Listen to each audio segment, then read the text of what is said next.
Water everywhere, but which drop should you drink? From the lake to your kitchen sink, most of us buy bottled water. It's hot and you're looking for something to quench your thirst. Well, I've found the Fountain of Youth, so you can literally drink up health. Now, stay tuned to Keeping Up with Casey Jones to be informed.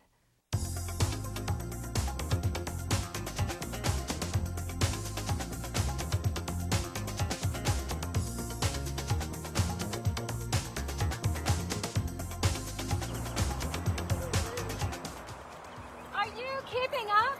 Yes!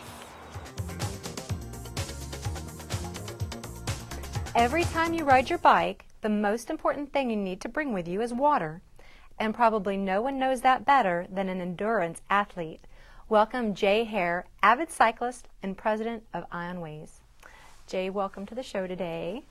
Tell us a little bit about your experience as a avid cyclist and an athlete. Tell us about that. Thanks for having me on the show first, Casey. I have a confession to make. I am an avid cyclist, but most of my accomplishments in the endurance athletics realm has been as a runner. I ran competitive 10Ks and road races, marathons for about 15 years, and then my knees gave out, common story, and that led me to cycling. So I've been, as you say, an avid cyclist for about 10 years. I would say that in the cycling terms, I was a Cat 1 runner, but I'm more like a Cat 4 cyclist. So as an endurance athlete, I think anybody out there in the audience can appreciate the need for hydration. And I loved your lead-in, you know, water everywhere, but which one should we drink? Certainly drinking water is crucial, as drinking some of the electrolyte replacement drinks are, but there are more effective forms of water that we can drink. And that's how I got into this business, was through my search as a top-level athlete. You're always looking for ways to improve your performance, to get that little edge.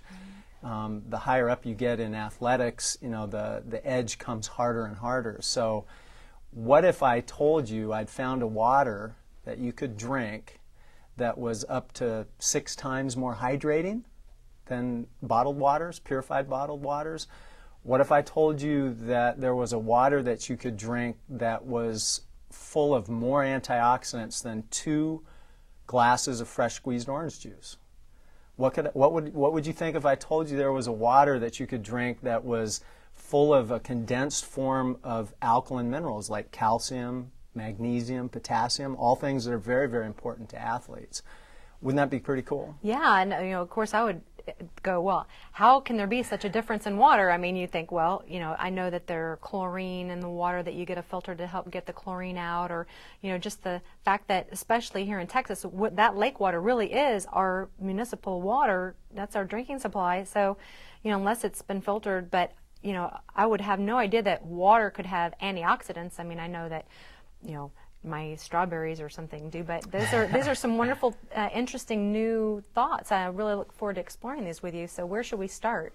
I think you already hit on the great starting point. A lot of the bottled waters, which, as you pointed out in the lead-in, most of us are drinking, or most of the population is drinking, actually start out as municipal tap waters.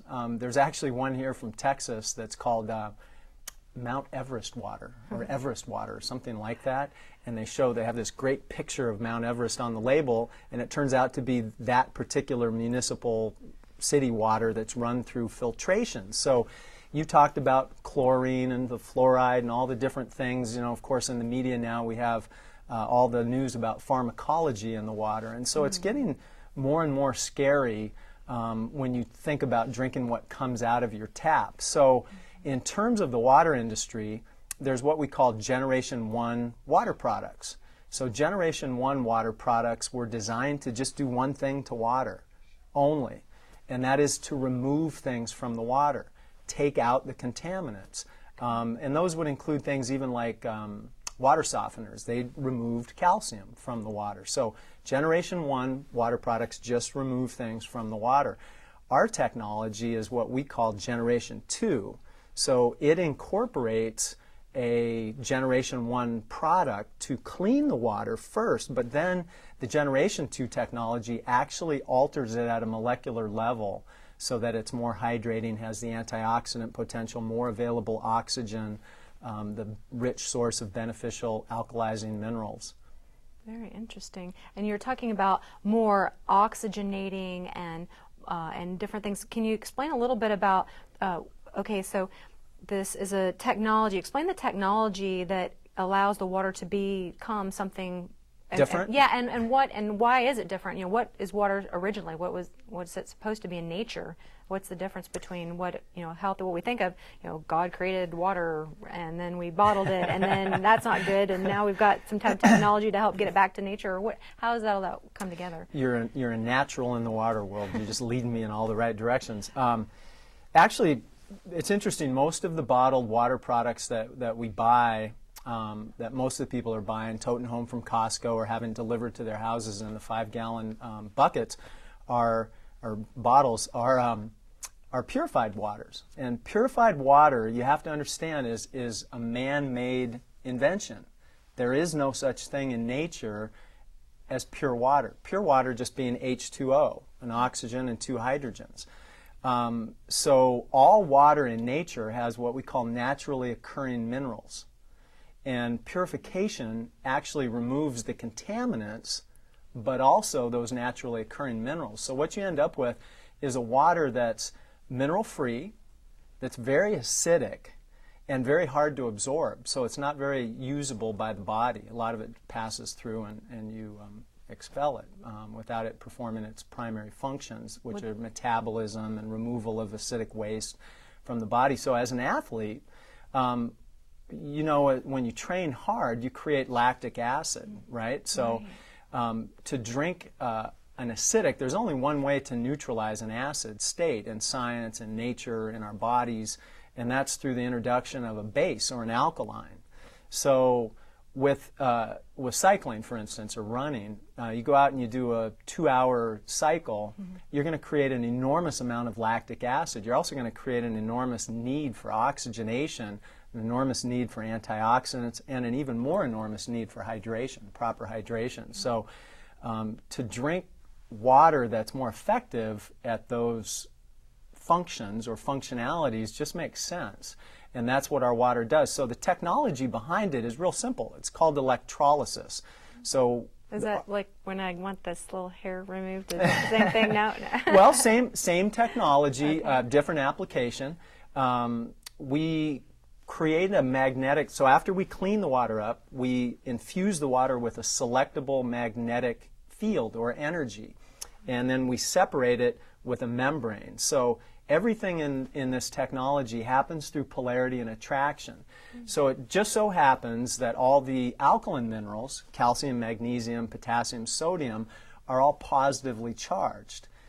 Mg positive, Ca positive, K positive, Na positive. And those things get through polarity and attraction, pulled through the membrane to one side of our water cell, and that raises the pH and then lowers this negative electrical energy in that side of the water stream. So our technology literally splits the water stream based on the mineral content. So we pull and condense all the alkaline minerals, and then we lower the electrical energy on the one side of the stream, and then on the other side are all the acidic minerals and a high electrical, positive electrical energy. So that's how the technology works in basis, and it's been around for about 30 years in Asia, interestingly enough. In Japan, where they don't even allow purified waters to be sold for human consumption, there's 1 in 5 household penetration for this type of product. So 1 out of 5 homes is using this type of technology in Japan today. In Korea, that's about 1 in 8. So, you know, here in America, we estimate that the penetration rate per household now is somewhere between 1 in 12 and 1 in 15,000 homes. So this technology, as a lot of cutting-edge health technologies and ways of thinking about health, is just starting to catch on here. We're a little behind the Asians in that respect. Right. And it sounded to me like going back to the idea that you're splitting the water and you're kind of getting the good stuff on one side of the rope and the bad stuff kind of on the other side of the rope, I guess, so to speak, or not necessarily bad, but just having different uses. So you've got the alkaline, you're talking about like calcium and you know, things that we know that are good, so you're still getting all those good minerals in your water, so that's good. Absolutely.